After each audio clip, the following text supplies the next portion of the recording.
Advocate തൗഫീഖ്, solar സ്കാമുമായി ബന്ധപ്പെട്ട sexual സ്കാൻഡലാണ് കോൺഗ്രസിനെ അധികാരത്തിൽ നിന്നും താഴെ ഇറക്കിയത്. മാസങ്ങളോളം ആ വിവാദം കത്തിനിന്നു. പിണറായി വിജയൻ സർക്കാരിൻ്റെ സെക്കൻഡ് ടേം അവസാനിക്കാൻ മാസങ്ങൾ മാത്രം ബാക്കി.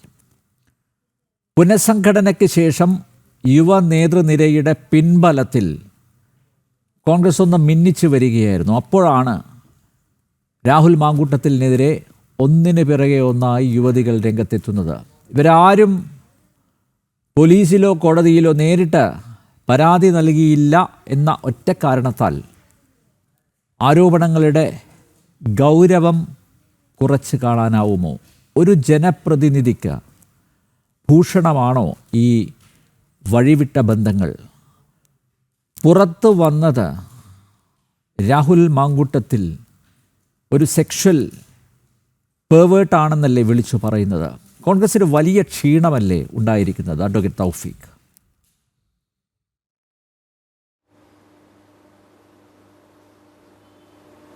കോൺഗ്രസിന് യാതൊരു തരത്തിലുമുള്ള ക്ഷീണം ഉണ്ടാവേണ്ട ഒരു സാഹചര്യം നിലവിലില്ല എന്ന് ആമുഖമായി തന്നെ സൂചിപ്പിക്കാൻ ആഗ്രഹിക്കുന്നു. അതായത് ഇത്തരത്തിൽ അങ്ങടക്കം വലിയ രീതിയിൽ കോൺഗ്രസിനെ പ്രതികൂട്ടി നിർത്താൻ ശ്രമിക്കുമ്പോൾ ആമുഖമായി ഞാൻ ചോദിക്കാൻ ആഗ്രഹിക്കുന്നത്, സത്യത്തിൽ ഈ രാഹുൽ മാങ്കൂട്ടം രാജിവെക്കണം, രാഹുൽ മാങ്കൂട്ടത്തിനെതിരെ നടപടി സ്വീകരിക്കണം എന്നൊക്കെ പറയുമ്പോൾ ഇത് പറയാനുള്ള ധാർമ്മികമായ അവകാശം BJPക്കും CPMനും ഒക്കെ എത്രത്തോളം ഉണ്ട് എന്നുള്ളത് വലിയ ചോദ്യചിഹ്നമായി നിലനിൽക്കുന്ന ഒരു സാഹചര്യം നമുക്ക് മുന്നിലൂടെ ഉണ്ട്. ഇവിടെ അങ്ങ് തന്നെ ആമുഖമായി അങ്ങയുടെ ഇൻട്രോയിൽ സൂചിപ്പിച്ചു, രാഹുൽ മാങ്കൂട്ടത്തിനെതിരെ നിലവിൽ യാതൊരു തരത്തിലുമുള്ള കേസുകൾ നിലനിൽക്കുന്നില്ല. അതുതന്നെയാണ് ഞാൻ ഉന്നയിക്കാൻ ആഗ്രഹിക്കുന്നത്. കേരളത്തിലെ ഏതെങ്കിലും ഒരു പോലീസ് സ്റ്റേഷനിൽ ഇത്ര വലിയ കോളിളക്കം സൃഷ്ടിക്കുകയും ഇത്ര വലിയ വിവാദങ്ങൾ മാധ്യമങ്ങൾ ഉണ്ടാക്കുകയും ചെയ്ത സാഹചര്യത്തിൽ ഏതെങ്കിലും ഒരു FIR കേരളത്തിലെ ഏതെങ്കിലും ഒരു പോലീസ് സ്റ്റേഷനിൽ രാഹുൽ മാങ്കൂട്ടത്തിനെതിരെ ഉണ്ടോ? രാഹുൽ മാങ്കൂട്ടത്തിനെതിരെ ഇതുവരെ നിലവിൽ ഒരു കേസും രജിസ്റ്റർ ചെയ്തിട്ടില്ല. ഇവിടെ CPMും BJPയും ഒക്കെ രാഹുൽ മാങ്കൂട്ടത്തിന് ഫേവർ ചെയ്യാൻ നിൽക്കുന്നവരൊന്നുമല്ലല്ലോ. എങ്ങനെ വേട്ടയാടാമോ അതിൻ്റെ എക്സ്ട്രീം തലത്തിൽ, അതിൻ്റെ പരമോന്നത തലത്തിൽ, അതിൻ്റെ പരമാവധി തലത്തിൽ രാഹുൽ മാങ്കൂട്ടത്തിനെ വേട്ടയാടാൻ ശ്രമിക്കുന്ന രണ്ട് വിഭാഗങ്ങളാണ് CPM BJP. അപ്പോൾ അവർ രണ്ടുപേരും കൈയും കെട്ടി നോക്കി നിൽക്കുമെന്നൊന്നും കരുതുന്നില്ല.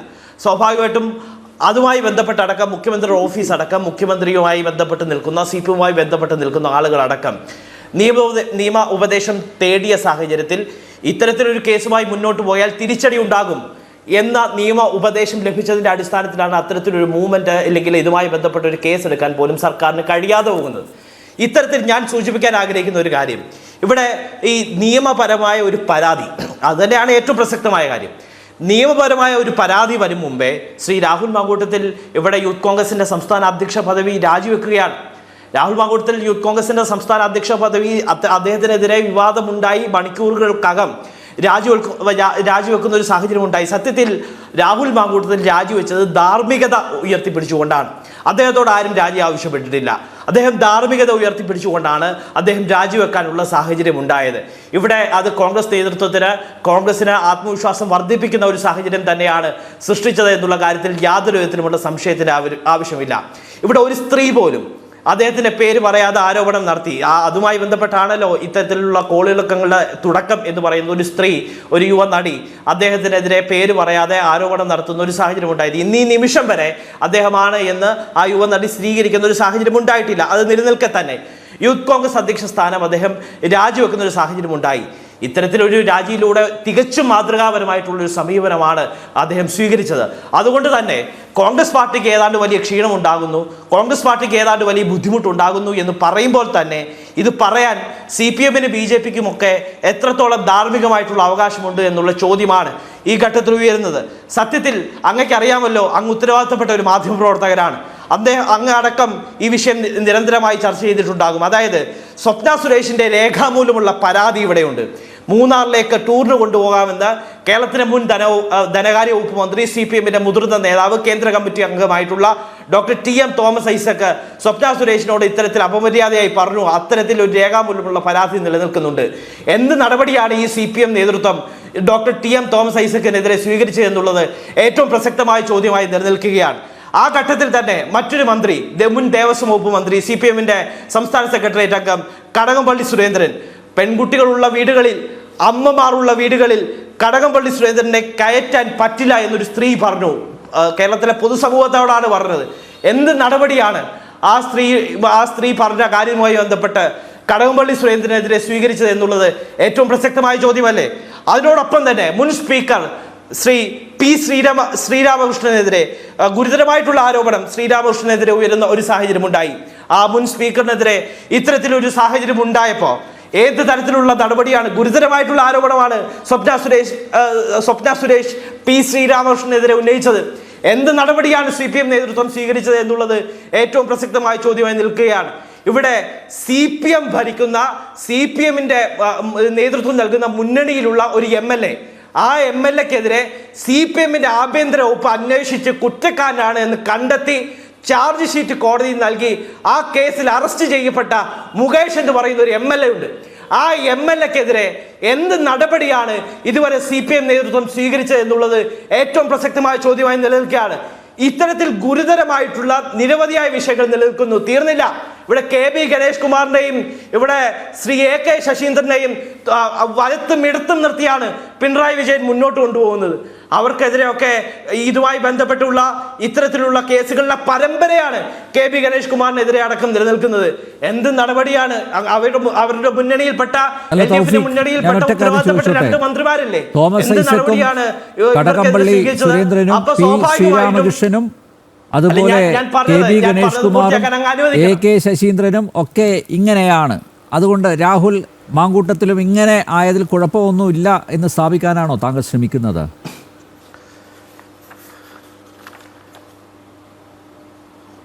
ഒരിക്കലുമല്ല ശ്രീ അനിൽ നമ്പ്യാർ.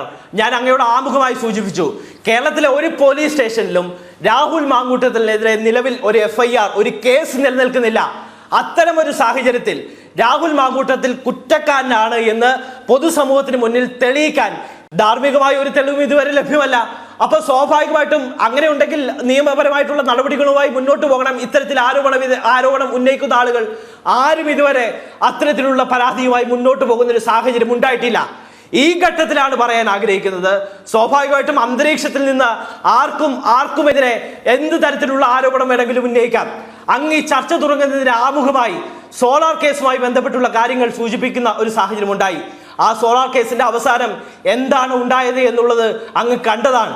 ഇവിടെ സരിതയുടെ കയ്യിൽ നിന്ന് ഒരു പരാതി എഴുതി വാങ്ങിച്ച് CBI അന്വേഷണം പ്രഖ്യാപിച്ചിട്ട് ഇവിടെ അന്തരിച്ച മുൻ മുഖ്യമന്ത്രി ശ്രീ ഉമ്മൻചാണ്ടി അടക്കമുള്ള ആളുകളെ വേട്ടയാടാൻ ആസൂത്രിതമായിട്ടുള്ള നീക്കം നടന്നിട്ടുണ്ടായിരുന്നു. അതിന്റെ ഒടുവിൽ അന്വേഷണ റിപ്പോർട്ട് എവിടെയാണ് എത്തി നിന്നതെന്നും എന്താണ് പറഞ്ഞതെന്നും ആരോപണം ഉന്നയിച്ചവർ മാപ്പ് പറയുന്ന സാഹചര്യം അടക്കം ഉണ്ടായത് നാം കണ്ടതാണ്. സമാനമായ തരത്തിൽ തന്നെയാണ് ഇവിടെയും ഉയരുന്നത്. സ്വാഭാവികമായിട്ടും ഇവിടെ ധാർമ്മികമായി രാഹുൽ മാങ്കൂട്ടത്തിൽ നീതി പുലർത്തിയിരിക്കുന്നു എന്ന് തന്നെ പറയേണ്ടി വരും. കാരണം അദ്ദേഹം ധാർമ്മികത ഉയർത്തിപ്പിടിച്ചുകൊണ്ട് അദ്ദേഹത്തിനെതിരെ സ്വാഭാവികമായിട്ടും ഇത്തരത്തിലൊരു ആരോപണം ഉയർന്ന സാഹചര്യത്തിൽ അദ്ദേഹത്തിന്റെ യൂത്ത് കോൺഗ്രസ് അധ്യക്ഷ പദവി മണിക്കൂറുകൾക്കകം രാജിവെച്ച് നീതി പുലർത്തുന്ന ഒരു സാഹചര്യം ഉണ്ടായി. അതുകൊണ്ട് തന്നെ ഈ കാര്യവുമായി ബന്ധപ്പെട്ട് അവരോടൊപ്പം ചേർത്ത് വായിക്കുകയല്ല, ഇവരുടെ ഇത്തരത്തിൽ ആരോപണം ഉന്നയിക്കുന്നവർക്ക് ഇത്തരത്തിൽ കോൺഗ്രസിനെ വിമർശിക്കാൻ എന്ത് അവകാശമാണ് ഉള്ളത് എന്നുള്ള ചോദ്യമാണ് ഈ ഘട്ടത്തിൽ പ്രധാനമായിട്ടും ഉന്നയിക്കുന്നത്. അതായത് രാഹുൽ മാങ്കൂട്ടത്തിനെതിരെ നിയമപരമായി നീങ്ങാൻ ആരും തയ്യാറാകാത്തത് കൊണ്ട് ഈ പ്രശ്നത്തിൻ്റെ ഗൗരവം അത് കുറഞ്ഞു പോകുന്നുണ്ടോ എന്നുള്ളതാണ് എൻ്റെ ചോദ്യം. താങ്കൾക്കറിയാമല്ലോ, പുറത്തു വന്ന വാട്സപ്പ് ചാറ്റുകൾ, പുറത്തു വന്ന ടെലഗ്രാം ചാറ്റുകൾ, പുറത്തു വന്ന ശബ്ദരേഖ, ഇത് തൻ്റേതല്ല എന്ന് രാഹുൽ മാങ്കൂട്ടത്തിൽ ഇതുവരെയായും തുറന്നു പറഞ്ഞിട്ടില്ല. അങ്ങനെ തുറന്നു പറയാത്തിടത്തോളം കാലം അയാൾ കുറ്റക്കാരൻ തന്നെയല്ലേ തൗഫീഖ്?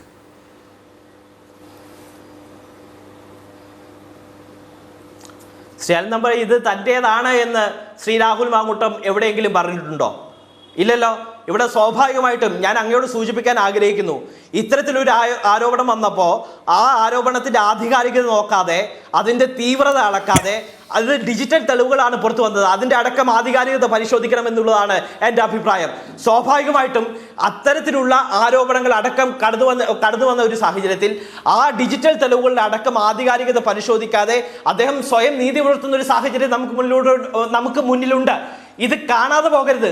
സ്വാഭാവികമായിട്ടും ഇത്തരത്തിൽ തീവ്രത അളക്കാൻ ഒരു കോൺഗ്രസ് നേതാവും പോയിട്ടില്ല. ഇത്തരത്തിൽ ആരോപണം ഉയർന്നപ്പോൾ അത് ന്യായീകരിക്കാൻ ഒരു കോൺഗ്രസ് നേതാവും വന്നിട്ടില്ല.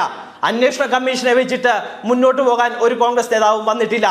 ഇവിടെ സ്വാഭാവികമായിട്ട് പി കെ ശ്രീമതി ടീച്ചർ അടക്കമുള്ള CPM നേതൃത്വമാണ് ഉള്ളത്. ഇവിടെ തീവ്രത പോരാ എന്നടക്കം വിലയിരുത്തിയ ആളുകളാണ് ഇവിടെ ഉള്ളത്. അപ്പോൾ ആ ഘട്ടത്തിൽ സ്വാഭാവികമായിട്ട് പറയാൻ ആഗ്രഹിക്കുന്ന ഏറ്റവും പ്രസക്തമായിട്ടുള്ള ഒരു കാര്യം, ഇതിന്റെ അടക്കം ആധികാരികത എത്രത്തോളം ഉണ്ട് എന്ന് കേരളത്തിലെ പൊതുസമൂഹം അടക്കം സംശയിക്കുന്ന ഒരു സാഹചര്യം നമുക്ക് മുന്നിലൂടെ ഉള്ള ഒരു സാഹചര്യത്തിൽ ഈ രാഹുൽ മാങ്കൂട്ടം രാജിവെക്കേണ്ടയോ ഇല്ലെങ്കിൽ MLA പദവി അടക്കം രാജിവെക്കേണ്ട യാതൊരു സാഹചര്യവും ഇല്ല. കോൺഗ്രസിന് അദ്ദേഹത്തെ തുടർന്ന് ഒരു ബുദ്ധിമുട്ടും ഉണ്ടായിട്ടില്ല. അദ്ദേഹം ധാർമ്മികമായി അദ്ദേഹത്തിന്റെ മൂല്യം ഉയർത്തിപ്പിടിച്ചുകൊണ്ട്, ധാർമ്മികത ഉയർത്തിപ്പിടിച്ചുകൊണ്ട് അദ്ദേഹം യൂത്ത് കോൺഗ്രസ് അധ്യക്ഷ പദവി രാജിവെച്ചിട്ടുണ്ട്.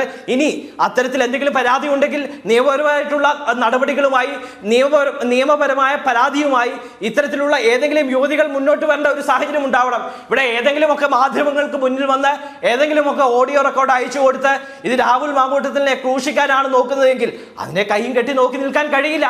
സ്വാഭാവികമായിട്ടും അതിന്റെ ആധികാരികത, അതിന്റെ വ്യക്തത ഉറപ്പുവരുത്തേണ്ട ഒരു സാഹചര്യം നമുക്ക് മുന്നിലൂടെ ഉണ്ട്. അപ്പൊ സ്വാഭാവികമായിട്ടും അങ്ങനെയാണെങ്കിൽ ഈ പുറത്തു വന്ന ശബ്ദരേഖയുടെ, അതുപോലെ വാട്സപ്പ് ചാറ്റുകളുടെ, ടെലഗ്രാം ചാറ്റുകളുടെ ഒക്കെ ആധികാരികത ഉറപ്പുവരുത്തണം എന്ന് പറഞ്ഞ് എന്തുകൊണ്ട് രാഹുൽ മാങ്കൂട്ടത്തിൽ ഒരു പരാതി നൽകുന്നില്ല പോലീസിന്? തന്നെ അധിക്ഷേപിക്കാൻ, തന്നെ അപഹസിക്കാൻ, പരിഹസിക്കാൻ, കളിയാക്കാൻ ഇങ്ങനെയൊരു ശ്രമം നടക്കുന്നുണ്ട്.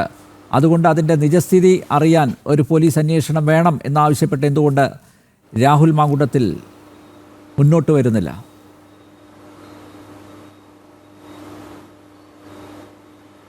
ഇത്തരത്തിൽ രാഹുൽ മാങ്കൂട്ടത്തിൽ മോശമായി പെരുമാറി എന്ന തരത്തിൽ വ്യാപകമായി പ്രചാരണം അഴിച്ചുവിടുന്ന യുവതികൾ എന്തുകൊണ്ട് പോലീസിൽ ഒരു രേഖാമൂലം ഒരു പരാതി നൽകാൻ തയ്യാറാവുന്നില്ല? അത് പ്രസക്തമായ ചോദ്യമല്ലേ? അത്തരത്തിൽ ഏതെങ്കിലും തരത്തിൽ അദ്ദേഹം മോശമായി പെരുമാറി, മോശമായി അദ്ദേഹത്തിന്റെ ഭാഗത്ത് നിന്ന് ഏതെങ്കിലും അറ്റംപ്റ്റുകൾ ഉണ്ടായി, എന്തെങ്കിലും സമീപനങ്ങൾ ഉണ്ടായി, അത്തരത്തിൽ അങ്ങനെ മാധ്യമങ്ങൾക്ക് മുന്നിൽ നിന്ന് പറയുന്നത് മാത്രമല്ലല്ലോ അതിന്റെ ഒരു ശരി.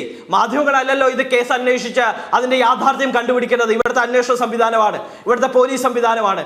എന്തുകൊണ്ട് അത്തരത്തിൽ ഒരു പരാതി നൽകാൻ ഈ ആരോപണം ഉന്നയിക്കുന്ന ഏതെങ്കിലും ഒരു യുവതി അങ്ങനെ ആരും മുന്നോട്ട് വരില്ല എന്ന് ഉറപ്പ് പറയാൻ പറ്റുമോ തൗഫീഖ്?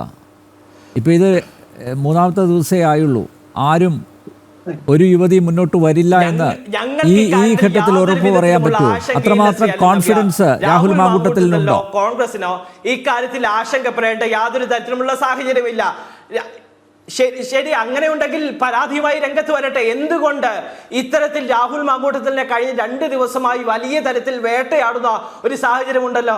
ഇത് വലിയ തരത്തിൽ മാധ്യമ സിൻഡിക്കേറ്റുകൾ അടക്കം വലിയ രീതിയിൽ ആക്രമണം നടത്തുന്ന രാഹുൽ മാങ്കൂട്ടത്തിനെ വളഞ്ഞിട്ട് ആക്രമിക്കുന്ന ഒരു സാഹചര്യം ഉണ്ടല്ലോ.